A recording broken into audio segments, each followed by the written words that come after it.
incorporated everything you would ever ask for. And the net effect was, I think everybody there was comfortable.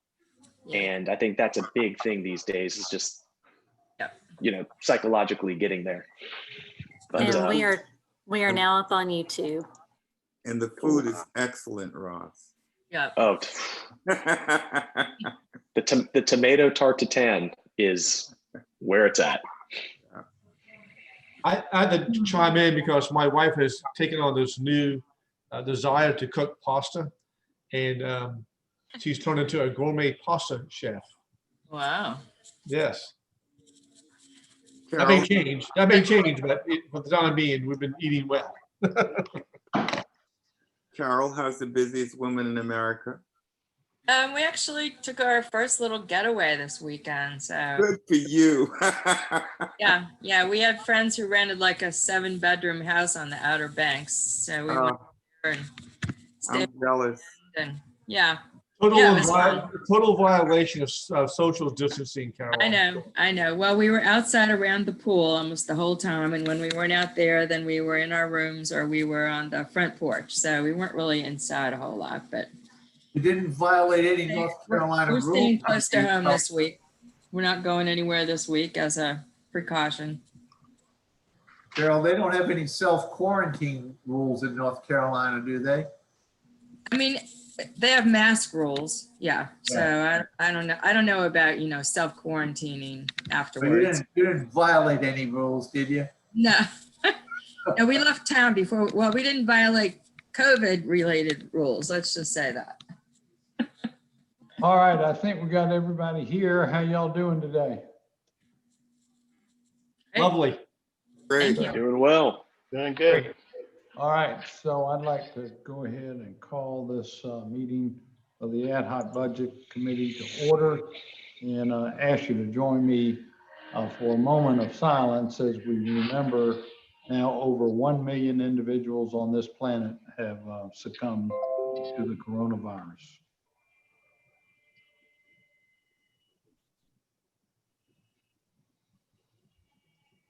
Amen. Thank you. So I heard y'all discussing already, but I wanted to shout out to Councilmember Rappel and his wife Alexis, who generously treated our sanitation and some other public service workers today to a lunch from Rodney Scott's barbecue. And that was very generous, Ross, and I know it was well appreciated by everyone. Thank you for doing that. We're going to get right on to the meeting. Amy will lead us as we fill in with some departments, some of the other departments we hadn't spoken about yet. And then importantly, she'll be sharing with y'all some preliminary figures about our revenue situation for next year. And I probably be no surprise to you as a preview that as you know, we've had a challenging year this year in 2019 with loss of revenue due to COVID-19. We will continue to see those impacts substantially next year, particularly as it impacts certain fees and licenses that we garner that are based on this year's income, and that's down for everybody. So it's going to affect our income for next year as well. So we've got a tough couple of months ahead of us to figure this out. But Amy and her team, as usual, are doing a remarkable job getting as much information together as they can and squeezing every penny that they can, both which ways. So we're going to start with the departmental requests. Amy, over to you. Good afternoon, everyone. Can you hear me okay? Yes. Yep, Okay, yes, good. ma'am. I did get a new computer, so hopefully we'll be okay. So we'll just go over planning, executive, and recreation. We had none of these departments really had any big requests or anything. For planning, their biggest things that they requested are, as you can see on the screen, an associate planner, the central business district bid. There was a diversity and inclusion assessment, West Ashley revitalization implementation, and then historic property survey and inventory were the main additional things they requested this year. But their comprehensive plan will be pretty much complete. So they had a pretty big reduction in their budget from 2020 anyway. And then executive has a bunch of different divisions in it. Municipal court, the biggest thing is the DUI public defender. We're really not sure because they haven't been really having that court consistently for us to have a good number for that. So we're just watching it for another month or so, but we're figuring it'll be around $30,000 to $40,000 we'll need to include in 2021's budget. Resiliency and emergency management, they requested 4 positions, which was really their biggest ask, and then 2 different communication plans, one for emergency management and then one for sustainability. And then cultural affairs requested $5,000 for the poet laureate stipend. And those are really just the additional asks for executive. And then recreation, they did ask for 6 recreation specialists. And then the biggest was golf course, which we've discussed a lot in, I guess, a couple meetings ago, which we've discussed all of those asks that they have. And I'm not exactly sure when the golf course commission will be meeting for them to look to approve the fees that we had discussed a couple meetings ago. Hopefully those will be covered with those fees. Any questions on any of that? Amy, going back to municipal court, I do know that the South Carolina Chief Justice has issued a new administrative order. So jury trials will be getting back into gear at some point. Suppose we got to submit the court administration has to submit a plan for how they're going to do that. And they have the ability to start jury trials back in November. So I don't know how those numbers may be impacted with the resumption of jury trials with the new public defender and them actually having court hearing dates. So I just offer that for information so folks are aware that is out there floating around. Right now, we've budgeted the court as though they will be having court all year. So we didn't reduce it any for next year, Councilmember Shade, in terms of the number of jury trials that they'll have. We just anticipated that they'd be fully functioning next year. Yeah, okay, good. Amy, Yes. go back to the executive branch with the new positions. Between those 3, I mean, that's the better part of $300,000. You looking at that being effective January 1, or are we gonna kind of? So these are additional requests that they had asked above their base budgets that probably will not make it into the budget at all. These are just the asks that they had. Okay. And could I add, just for the record, that resiliency and emergency management is in the fire department now. Right, so this was the other part too, is we really need to work with them to incorporate it into the fire department. So a lot of the resiliency and emergency management, well, probably more so just emergency management, we need to work with the fire department to kind of incorporate them into the fire department's budget. So that's another task that we need to get taken care of for next year as well. Right. Yeah, one thing I was thinking about, I mean, not necessarily as I'm against it, is just, I know with our revenues, probably going to be looking like, I mean, when we get into maybe mid-year budget adjustments, next year. Right. Maybe look to see how We'll talk about that because it's not pretty when you see what we have so far. Okay. And how we handle that. So, all right. One more question, Amy, on the golf items. I know we talked at, maybe it wasn't last meeting, but meeting before, about raising the rates, and maybe we had a little issue to resolve with that. But am I correct in saying that all additional expenses would be more than covered by the increase in fees that we were proposing? Yes, as long as everything goes as planned, yes. Yeah. We have a good year, not a lot of weather, any of those small things that always affect us. Okay. Okay. So expenditures right now, our just to explain when we get to some of the other slides, and we are on base budget, right? I just want to make sure that my screen is working right. Is that what you all see as base budget right now? Yes. Yes. Okay, so base budget, you'll see in the next slides, base budget includes everything the department's 2020 budget had except for one-time expenditures or initiatives they have. So it includes fact of life safety items, contract price increases for some of our contracted services. And right now, the current draft budget includes almost $208 million in expenditures and transfers out in the general fund, and then almost 31 million in the enterprise funds. And so none of what you're going to look at has any additional requests from the departments that some of the departments came to talk to you about specifically, and then the ones that I just mentioned for the 3 departments that we haven't gone over before. This is all just base plus the, or I should say minus the cuts that they made. So right now, our base budget with the reductions for expenditures is $236 million, including enterprise funds. So you see the almost 206 right here for general fund, and then 30 million for enterprise funds. That's including the reductions.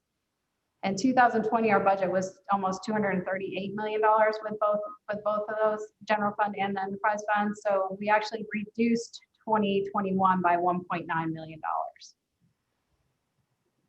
after the cuts that we asked them to make. So that's where we stand right now with the expenditures and budgets. Do you have any questions? Amy, sometimes you're breaking up. It's not a consistent stream. So the 2021 proposed budget is going to be 1.9 million less in expenditures. It's going to be $1.9 million less than 2020. So Okay. we had to ask the departments to go back and do some cuts for us, and this is what the result was. Maybe when you say 1.9 million less, is that the base to the base? So are you comparing the apples That's right. to apples? Okay. That's right. And so our preliminary revenues, just for general fund and enterprise funds, right now, we're at almost $183 million for general fund and almost 29.4 million for enterprise, for a total of $212 million. Our 2020 budget for revenues for general fund and enterprise funds was $231.5 million. So our delta from 2021 to 20 is almost $19.5 million in reduction in revenue from year to year. And I'll show you a breakdown of that. You can see the enterprise funds breakdown, the biggest of that being parking, which is a big hit for us. Amy, Yes. when it comes to the property tax revenue, we always say this is a reassessment year. Yes. All of us got our notices. Will that reflect itself, that increase? I know it's a cap at 15%. So hypothetically, I know all properties didn't go up 15%, but let's just say the increase was 10%. How would that affect our year-over-year tax revenue for 21, going into 21 versus what was collected for 19 that we received in 20? Okay, so we are going to talk about property taxes a lot, Councilman Waring. So right here, I have the breakdown. Yeah, I'll wait. Okay, of the breakdown of all of the revenues for the general fund. So as the 100 and almost $184 million that was on the previous slide, $7.7 million in property tax increase from 2020, Councilman Waring, from the reassessment and our calculation for 2021. Okay. Okay, and then you see every other revenue source we have has decreased. Right. The biggest being business licenses. Wow. Jeez. So to talk about property taxes, that's the only revenue that we have that's trending positively into 2021. 2020 was a reassessment year for Charleston County. It requires a rollback calculation. And local option sales tax actually made the rollback a little bit difficult this year because our revenues are down so much in local option sales tax. So the loss, we talked about this a little bit a couple of meetings ago as well, the local option sales tax and how it's calculated, but it's total loss credited over divided by total appraised value. So less revenue means a lesser tax credit factor, and a higher total appraised value means a lower tax credit factor. So it made it a little hard for us to do a rollback calculation, which is normally where we reduce millage and then reassess a year with a rollback. I'll explain that a little bit. Berkeley County fared better than Charleston County because we're not seeing the reduction in local option sales tax revenues in Berkeley County like we are in Charleston County. So, Hey, like I Amy? said, yes, When you go back to that slide with the difference in business license fees, yes. if it's possible, can that breakdown be done by zip code? Is that We can available? try to do that. I can ask that question. Because that would take into account Berkeley County business fees, West Ashley, James Island, and on the peninsula. Yeah, I can ask if we can break that out for you. Okay, if it's available, that'd be, I think, something would show us some interest in I what's don't going know if I'm on. gonna be able to show you the reduction in the revenue by zip code. I can show you what the revenue is by zip code, but in terms of the reduction, because the way that we Right. calculated our projection is based basically by industry. So I don't know if I'd be able to do that. Well, that may be Yeah. interesting. If that may be interesting information as well. If it's done by industry too. So,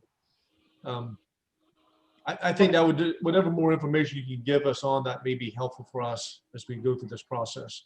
Okay, If it's available. sure. Amy, Yes. Amy, Yep. before you leave that on screen, and it might just be the underlying spreadsheet you're using, but when you get down to the enterprise funds, Mhm. and then you look to the column on the way right, the differential 21 versus 20, Yeah, Is- it's off. that's not correct, is it? No, it's not. I don't know what happened to the slide, we were making adjustments last minute, so. Yeah.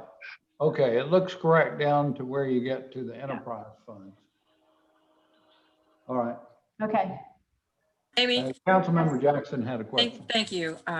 Since the license fee is such a big number, the difference from this year to last year, can you spend a few more minutes on explaining to us how you came up with that projection? I mean, is it based on businesses we know didn't come back for licenses this year, or do we know that they're out of business, or?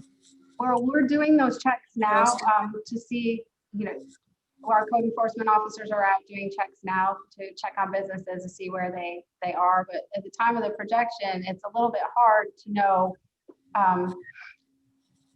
that for one, but also to get revenue numbers from them as well, because that's not something that we typically get until February. So just by industry, knowing how long a business was closed, based on industry, we took the reduction in revenues that way. It's so a percentage of revenues based on how long they were closed.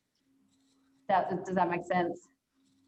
It makes sense. I mean, I know you had to use some sort of formula that, we should believe in and trust your logic with you, but I do think it would be really helpful information if it's not too complicated, a spreadsheet or something like that. I think that one in particular, because it's a trend. If it continues to be a trend, we all have to work hard to bring back. So I think it would be really interesting to know by industry, by Sure.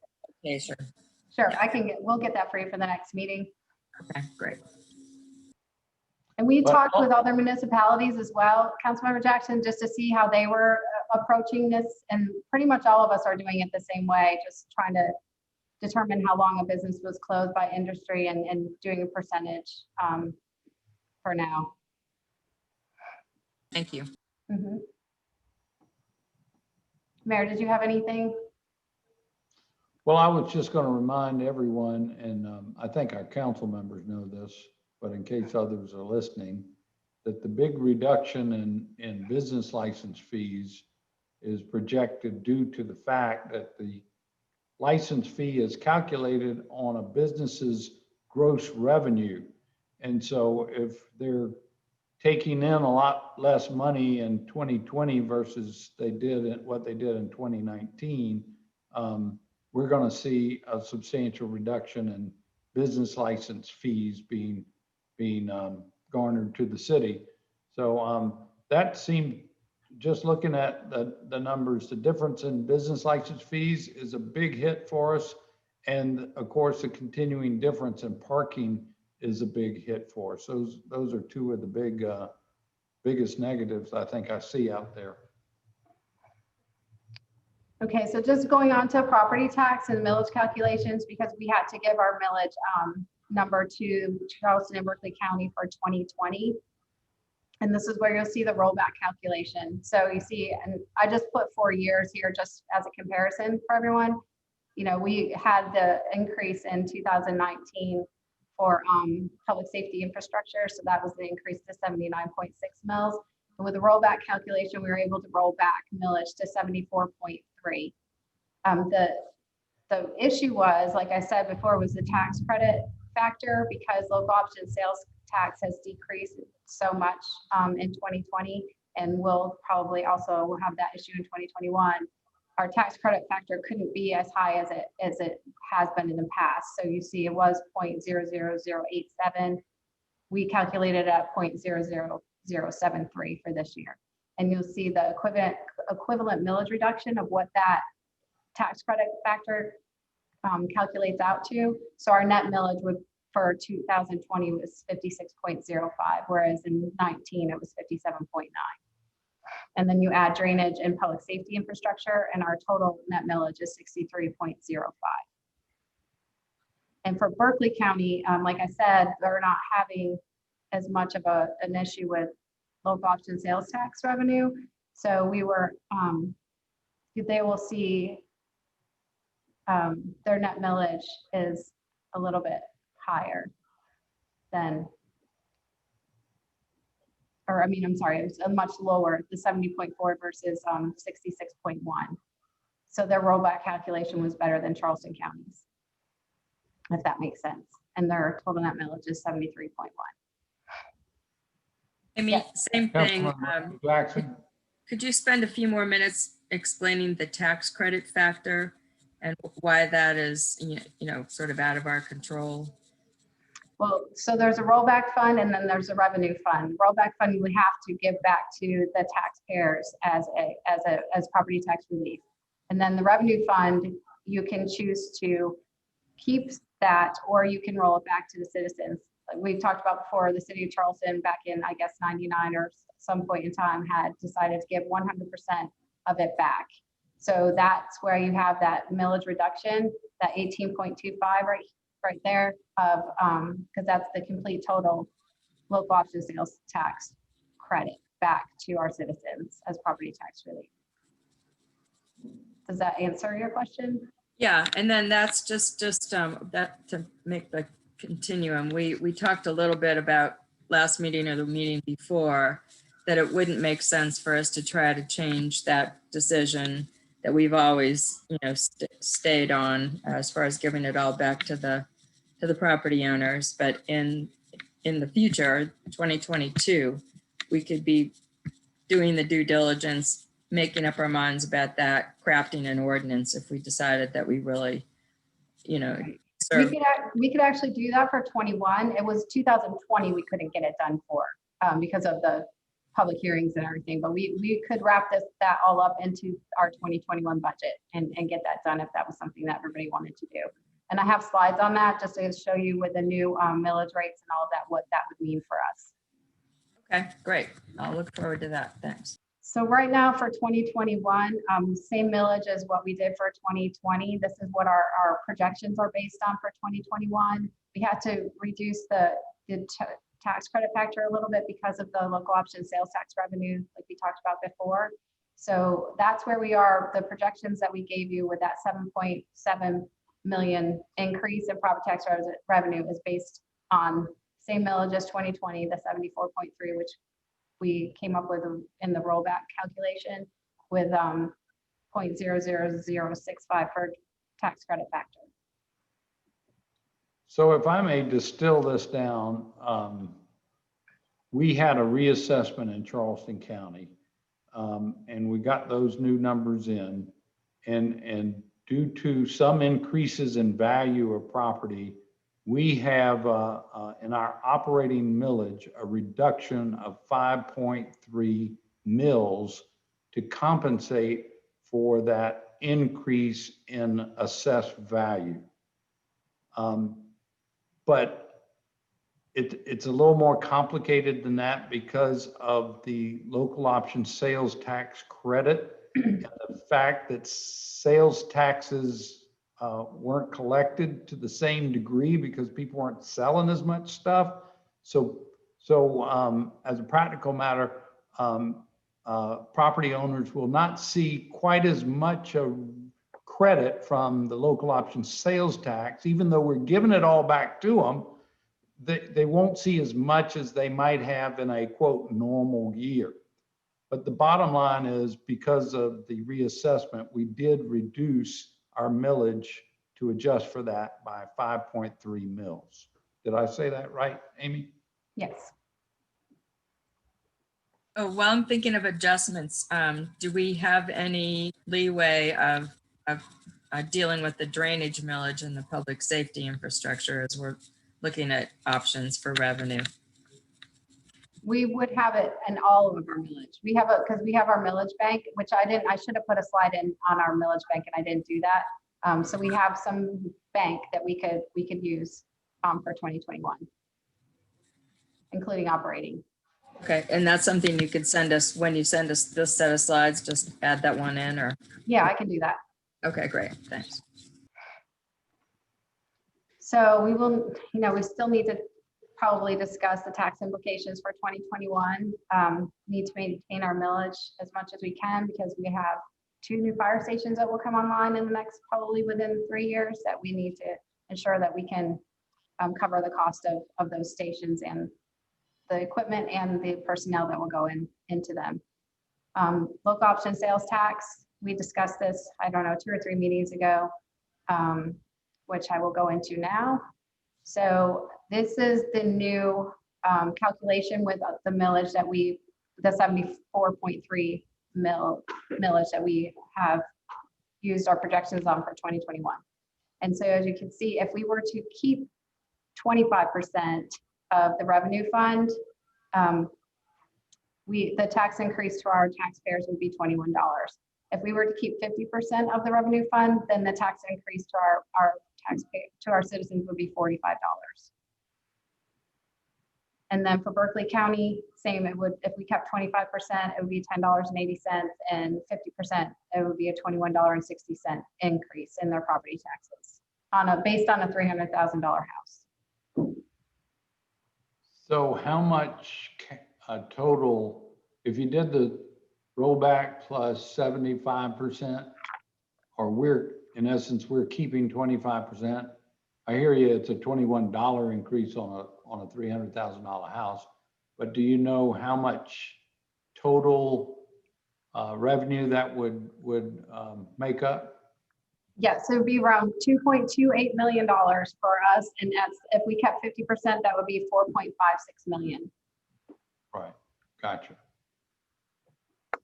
So Amy, Mhm. with the reassessment, a taxpayer, a property owner is going to be paying more in property taxes if we do absolutely nothing because the value of the houses are going to go up. Possibly, yes. Because their assessed value could be higher, even though we reduced the Right. millage. Right.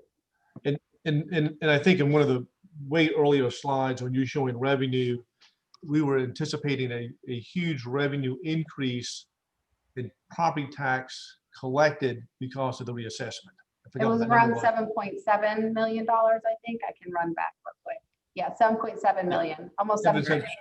All right, so we're going to receive a $7.7 million increase and doing nothing because of reassessment. And that means a property owner is going to be paying more taxes on his or her real property More valuable house. Right. because the house went up in value. Right.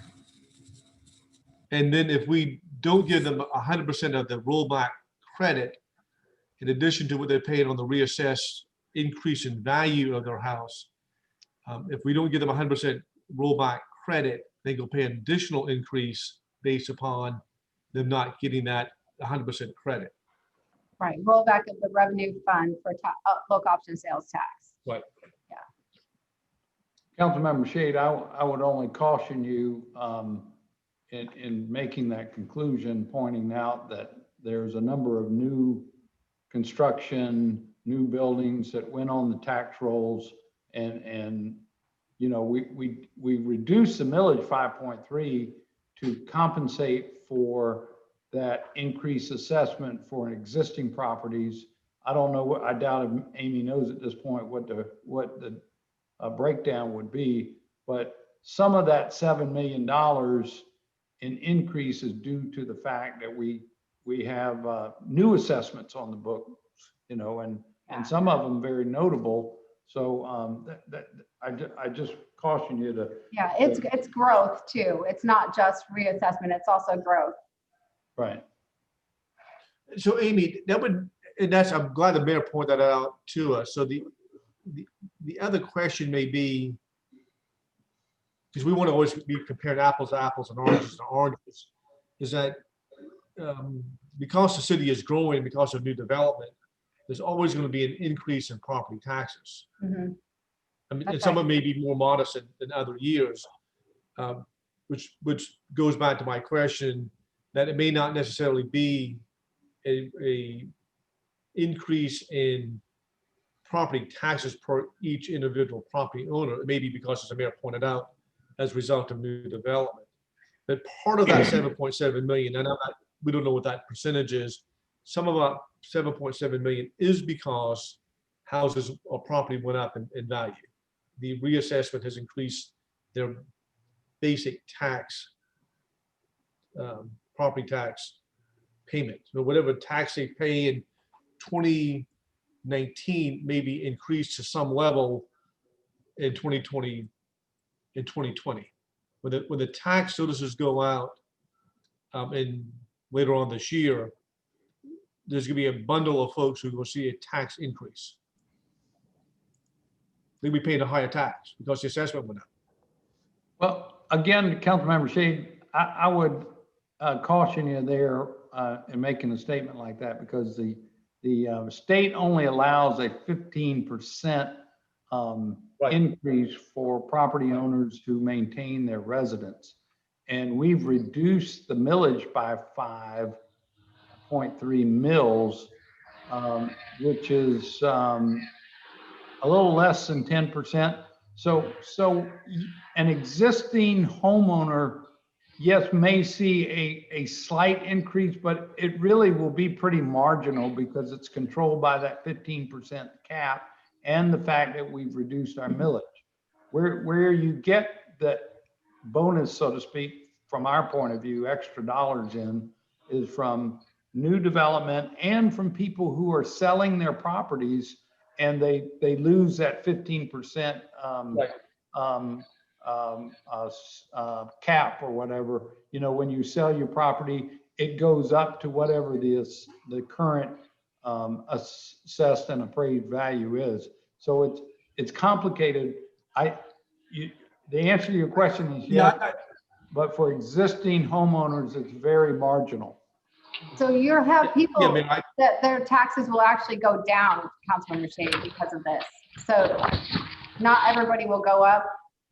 There will be a lot whose taxes decrease with this calculation. Yeah, I don't want to paint a broad brush and say every property owner in Charleston, in the city of Charleston, is going to realize a increase or even a significant increase in their property taxes, because the mayor's point is well taken on the 15% cap and the millage being dropped. But there are going to be some folks, it may be minuscule, It may be significant.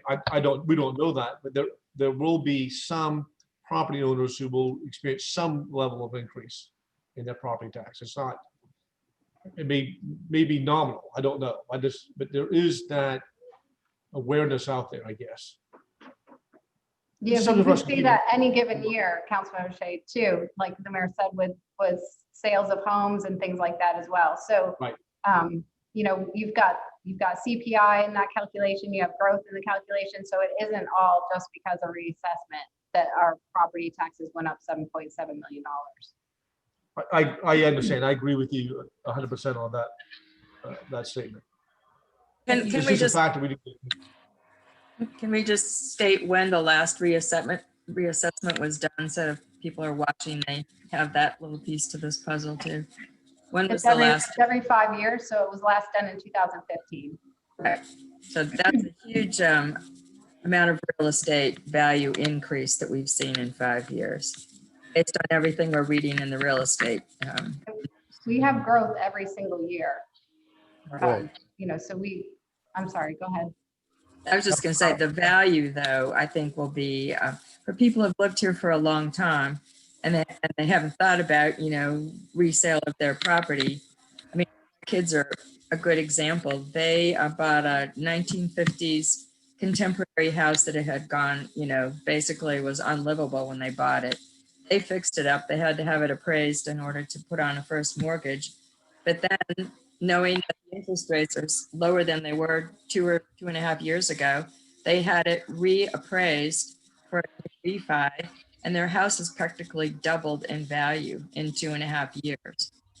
And they live in one of the older neighborhoods in Jamestown. So it's just a phenomena that property values, because people are moving here, paying a lot more for houses coming into the region than, you know, longstanding residents would be shocked to know what the value of a home sale is today. Absolutely. Councilmember Waring and then Appel. Well, thank you, Mr. Mayor. Amy, what was the year-over-year, I guess, growth increase in 19? In other words, how much additional property tax revenue we got in 19 versus 18? Oh, I'd have to go back and look, Councilmember Waring. Yeah, I'm thinking it's not as much of a difference as we're thinking. I thought it was, in other words, right now you're estimating growth plus reassessment being roughly 7 million. And I want to think it was several million without the assessment last year. It would have Anyway, been, yeah. That's something you could check. Yeah, hopefully one of my staff that's listening right now can text that number to me shortly. Right. I think if we were to look at the growth year over year that came into the 19 budget and compare that to what the estimate is here, then we'll see what that differential from reassessment, you know, really is. You know, what the estimate for reassessment will be. Right. Okay. Councilmember Appel. Thank you, Mr. Mayor. I just wanted to remind everybody about a couple things property tax related, and this comes out of Act 388 that was passed years ago that sort of overhauled a lot of this. When we talk about, and if there's anybody from the public listening into this with alarm that, you know, property taxes are, you know, being reassessed this year, and, you know, given the kind of amazing, you know, appreciation and value we've seen, those types of reassessments are capped at 15% of, you know, the value. So in other words, if your property doubled in value, your assessed value does not double. It goes up to whatever 15% is, and it's capped at that. The only time you have your property completely reassessed at fair market value, or what, you know, approaches fair market value, is when there's an actual sale of the property, right? It trues up, and that can actually that happens at any time. And that could be what explains to Councilmember Waring's point about how we get some of these jumps in non-reassessment years. And this could be the case when you're selling your home, or some of these big deals we see around town, you know, when that changes hands to some, you know, investor or some other group, and you know, the basis goes from $2 million to $40 million. Well, then all of a sudden you've got now $40 million more on the tax rolls. So just wanted to point those two little items out. Those are like the two facts I know about property tax in South Carolina. All this other stuff about rollbacks and credits. And I mean, this is a perfect example about information where I can read it, understand it in the moment. But this is some complicated stuff that always needs a little bit of refreshing when I go through it. But the ATI and the true up are two things I think that we ought to keep in mind as we're having these discussions. Thank y'all. Yeah, that's a good point. Thank you very much. That's a good point. I'm going to make one more. Again, this is more for the general public, if anybody's listening. All this talk about a reassessment and appraisals, that's done by the county, by the assessor's office, and not by the city. And everyone has the right to appeal what the county says your property is worth. You should have gotten a notice. I got one at home a couple of weeks ago saying what they felt my home is now worth. Of course, I'm subject to the 15% cap because I'm a homeowner and haven't sold my house.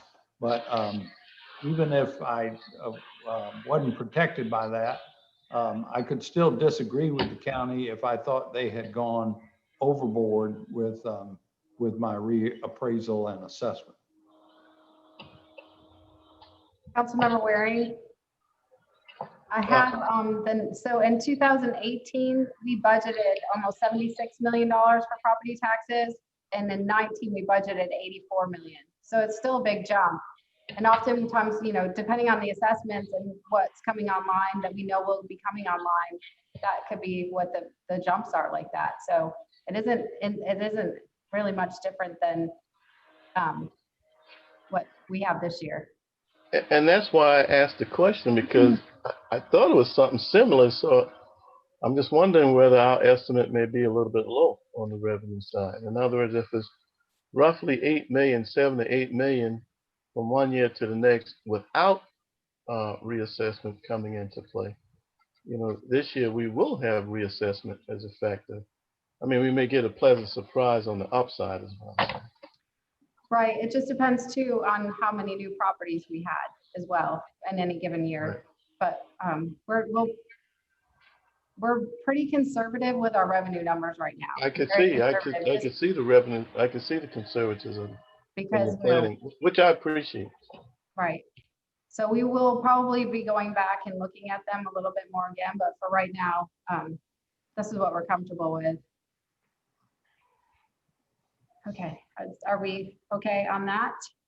We're okay on that. And then I'll just say for the bottom line again, is once we get to the point where we're balancing that $24 million differential delta between our revenue and expenses, you know, one option that we will need to consider is whether to do a partial, keep a part of this rollback, which we are legally allowed to do. Almost every other city in the region does it.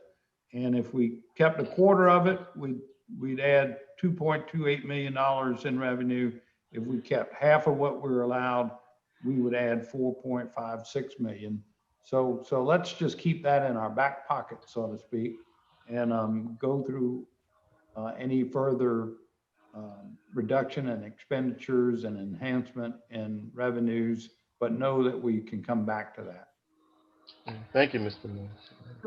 Okay, so I just have sample tax bills just for the increases that we talked about for Charleston County. You can see 100%, giving back 100% of the revenue funds, giving back 75% or giving back 50%, what a tax bill would look like for Charleston County.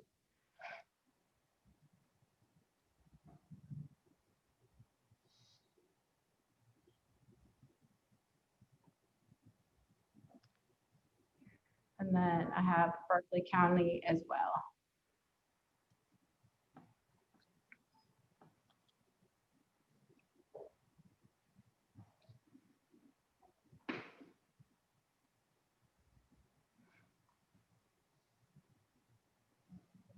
Okay, any questions on that? And then I just wanted to mention too, the TIF districts, because while they're really, really great, they also take away from the general fund, just to let you know the amount of TIF revenues that that take away from the general fund every year. So it's around almost $7.2 million as of 12/31/2019. And those are the numbers. This is good information to have, I think. So Amy, when you list that, is that just the city portion of Yes. the taxes? That's the city's portion of the taxes, yes. All right. So just in explanation, the TIF districts actually collect, we also keep, so to speak, the county portion and in some cases, not always the school district portion. So that TIF money is the city portion. There's another at least equal to that, maybe 1.5 times that in addition. So limited depended on infrastructure in the districts, but it's not a bad deal. Even though it's not going to our general fund, we're picking up money, so to speak, in order to be able to do projects in the different districts. So, Mr. Mayor, Amy, what about the West Ashley TIF? So those are not taking away from the general fund right now because that does not happen until we borrow money. So as soon as we obtain a bond for that, that's when we'll start, that's when those monies will be set aside into the TIF. Okay, thank you. You're welcome. That's why that, or the Church Creek, those aren't included on this list. Okay, so then just talking about other revenues that we kind of went through that list, but business licenses, $10 million less in revenues. We've talked about that already a lot, so I'll just move on unless you have other questions. Permits and fees, the majority of the reduction is in building inspection fees. So we're expecting a decline in construction or a delay in new projects. Yes. Councilmember Appel. Thank you, Mr. Mayor. I had a quick question for Amy, and if we don't know the answer to this, we can get back to it at a later date. But I was wondering if PPP related loans are count as income for the purposes of the gross revenue calculation for business license taxes, because that money is being run through the business. And I know that it's we wouldn't think of that normally as income. I don't know. I would say Creative, not, it's but just being creative. Huh? No, I just know how weird the definition of it's not like we would not think about that as being income in like a normal business sense, but the definition of gross income for business license tax purposes is so broad. It really captures a lot, and it would be an interesting. I don't know. I just wanted to throw that out there. I'm not a CPA, but if it's a loan, I would say no. And if it's a grant, then maybe. Yeah, because it's forgiven. don't have to The pay it goal back. of those was to forgive it as a loan, and It's not a business income. I would say probably not, but we'll do some research. Okay, and then the state of South Carolina, there was, I think, a $2 million decrease in that. That's mostly, it's actually all local option sales tax. What's included in those revenues is local option sales tax, the state traffic signalization, and local government fund. And so the reduction you see there is all local option sales tax.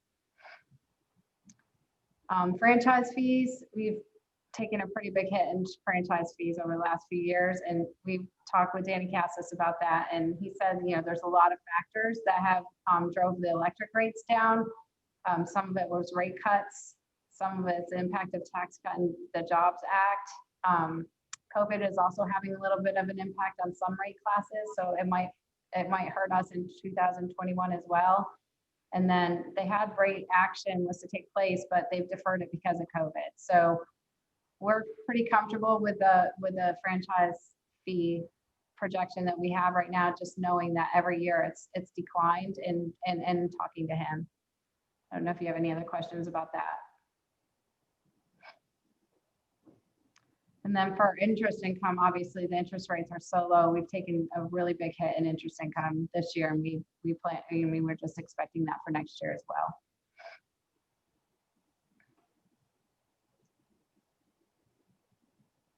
Any questions? Okay, so this is what the mayor was talking about. So we talked about this earlier, is what our bottom line looks like right now. And obviously this is very preliminary and we have a lot of work to do. But if you see right here, we have a $24 million deficit right now. And that's even after we asked all the departments to cut, and that's without any of the additional requests that they asked for. So we do have a lot of work to do, because that's a big number, probably bigger than we've ever seen before. And it's all because of revenue. I mean, we've done a pretty good job with the expenditure side. We're just going to have to cull back through and look at those base budgets and see what else we might be able to cut. But it's all revenues. So like I said, these are some things that we haven't calculated yet. Salary savings, we're obviously going to have to keep the hiring freeze into 2021 so we can calculate a better salary savings number.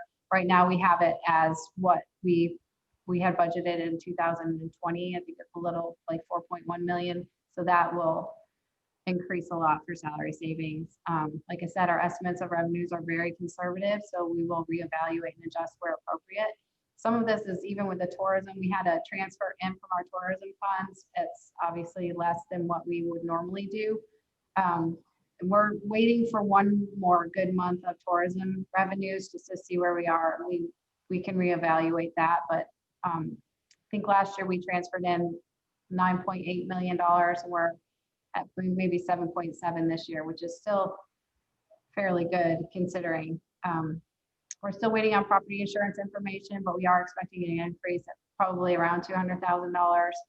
Rent payment impacts. I know that there's a lot of people out there asking for rent forgiveness, and we have not abated any rents to date, but any agreements that we have on rent abatements will affect revenues, obviously. Preliminary projections of tourism revenues, obviously very conservative. Everything I just talked to you about, what other festivals or events might be canceled. You know, I'm sure Seaweed will be a smaller version if they do have it this year, which we hope they will, but Food and Wine is already canceled, and we're just not sure. Bridge Run, those types of things. So we're erring on the side of caution in terms of our projections for those revenues, because we just don't know what will happen next year. And like I said, we're just looking for one more month of revenue just to see how we're doing.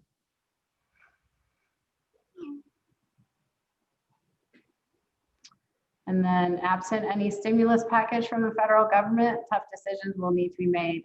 Obviously, we talked about revenue increases, what we'll do with property taxes, other fees that we might decide to increase. I know Keith had talked about some of his fees for traffic and transportation. We talked about parking residential permits and those types of things that we can look at.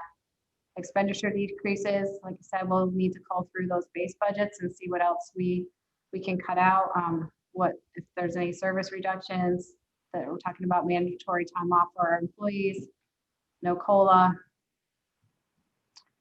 And then that's really all I had. Our next meeting is on October 15th. I don't know if you have any questions or you want to discuss anything else. Councilmember Shade. Amy, one of the most recent slides you showed looked like we had, even with your projections for income and expenditures, with 6.4 million off. Am I reading that right? We have a Yeah, I shortfall. don't. Yes. Where are you at, Peter? He's Well, here. if you look at the 2020 budget Right. and the surplus shortfall, so we're down with all our projections 6.4 million. I just want to make sure I'm reading that properly. We had some reserves, Councilmember Shade, that we used, we had budgeted some reserves from things that we had held over from prior years. So that's what that covered. So and we just didn't have the reserves included on this worksheet. Okay. It's like, the parking reserves that we use, the extra fund balances that we used for some of the projects and things like that, that's what that $6.4 million number represented. We just didn't include it as a line item on here. But we really didn't have a shortfall.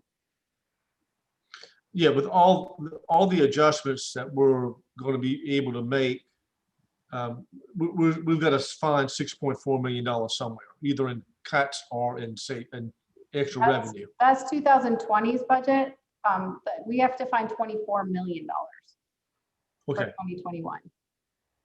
Right, right. Yeah, we got to go several places to find that. Yes. Amy, do you have an idea of what we will be doing at the October 15th meeting? Well, like we'll keep going through all these revenues. Like I said, we should have a little bit more information on tourism to see what we can do with the transfer into the general fund. We're looking at parking still, even with expenditures, if there's other areas we might be able to reduce in parking, and looking back over those fees again. We're really kind of going back through all the revenues to see what we can squeeze out, I guess is probably not the best way to say that, but and then we'll be going through, like I said, the base budgets that we have to see what we might be able to cut out. So we'll be doing a lot of work between now and then to come back to you with some more suggestions. I guess I was just trying to get a feel. I know that, you know, we're trying to be as safe and conservative as possible in the emergency season that we're in, but I personally think it's really hard to be, you know, talking about serious decisions like this without trying to be in the same room. So I appeal to the mayor and you to, you know, figure out a way that we can meet together safely for the meetings that we're going to have to, you know, really drill down into coming to agreement on how to deal with this deficit. Why do we have to come together? You don't think this works? No, I I think it's very effective, quite frankly. I do too. I mean, honestly, it's just, and we've got, I'm not recognizing all the names on here that are paying attention, but we're getting more folks here than when we normally meet in a little conference room on Meeting Street. And it's recorded so that folks It's can go recorded. back and listen to it as well. And Councilmember Gregory, you've been awfully quiet. The way my screen is set up, you're down a few blocks. So I'd almost forgotten you were with us here. I'm listening intently, Mayor. Thanks for speaking up. Sure. Hey, Mayor, can I give a shout out to Amy on something else? Amy, I was preparing for my constituent forum on Saturday, and there's some issues about budgets had come up. So I went to the city's website and pulled up our budget. It was so easy to navigate and to pull out certain things I was looking for. Y'all just do such a terrific job with getting that out there. I just want to thank you for doing that. And I'm not sure who's all involved with that process, but it was the charts, that you have out there, the spreadsheets you have out there, and the way you broke it down was just so easy to access. Thank you. I just want to give you a big shout out for all that hard work. Thank you. That is all my budget staff who are listening. Yeah. So you're really thanking them because they do it more so than me. Thank you, budget staff. yes, thank you. Your budget staff, they've done remarkable. So maybe relevant to Councilmember Jackson's request, you know, per council's request, we will be coming to you next meeting with at least a plan for Ways and Means and City Council to be able to meet again in person. Tracy's been working on that.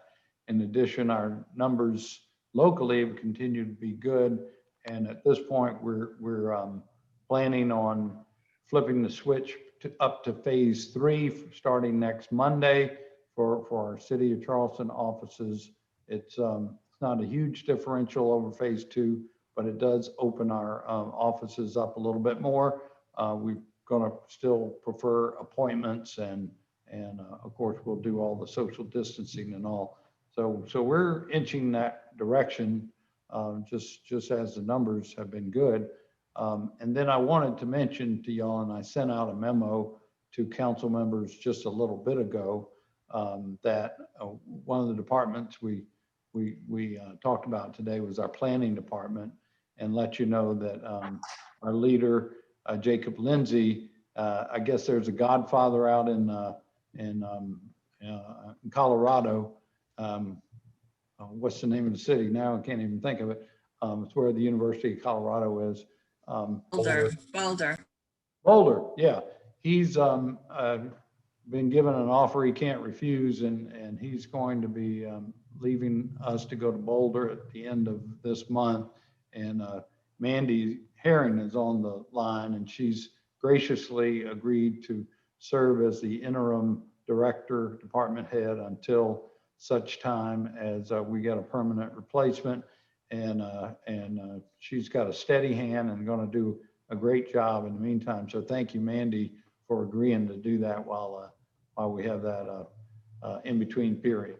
I wanted to let everyone know. All right, any further business or questions to come before us? Is there anything that I can do to make any of this easier for all of you? I'm good. Thank Okay. you.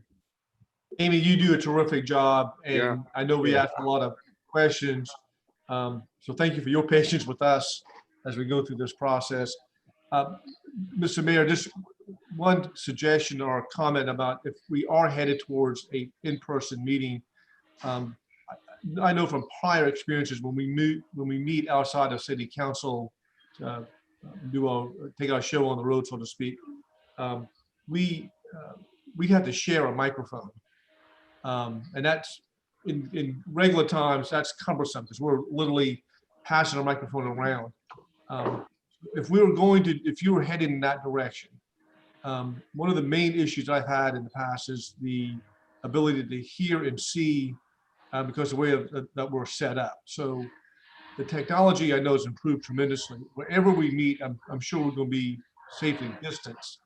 And I think that one of the simple things we need to make sure is that we all have our own microphone. That we're not handing around like a baton, a mic from one council member to another. We can price it out. I think that's going to be critical in doing that. Mayor, I think Wes will have a cost analysis for us at the next council meeting on things just like that. Councilmember Waring? Thank you, Mr. Mayor. Amy, if you were to, and believe me, we're all in this with you, obviously, but if you were to look at broad categories and wanted some additional eyes to look at, what would be the line items that you would say, look at these 3 or 4 categories, I would say? Well, one thing we haven't really looked at yet that we'll probably look at more is the contingencies that we give departments that they use sometimes for travel and training. That will probably be one area that we'll look at. We haven't really, like I said, we haven't touched that just yet. That would be one. It's kind of hard to say without everybody getting very angry at me. Well, that's the thing. See, I know there's some line items that, quite frankly, that would, you just said it, and would make people mad at you. But obviously, as I said, we're all in this together. And there are going to be some unpopular choices. I'm right there with the mayor when you're talking about this loss potential rollback and changing that. That's not going to be popular, but I'm right there ready to take a hit upside the head with everybody else on that one. Because I think should we do it, I definitely think it ought to be only because of pandemic reasons. That's why I wouldn't want that to become, when revenues do balance out, we should be able to give that back. So I know that's one area that we need to look at. And the reason I would ask everybody to look at that is because look at what we had to do to balance this budget to finish out the 20 budget. We had to borrow, we had to take monies from our emergency reserve, which is a one-off. We can't do that in 21. That's right. And then we did a tax anticipation note, again, which is another one-off. Wonderful for 20, but those aren't going to be real solutions for 21. So the hard choices, we're at that point.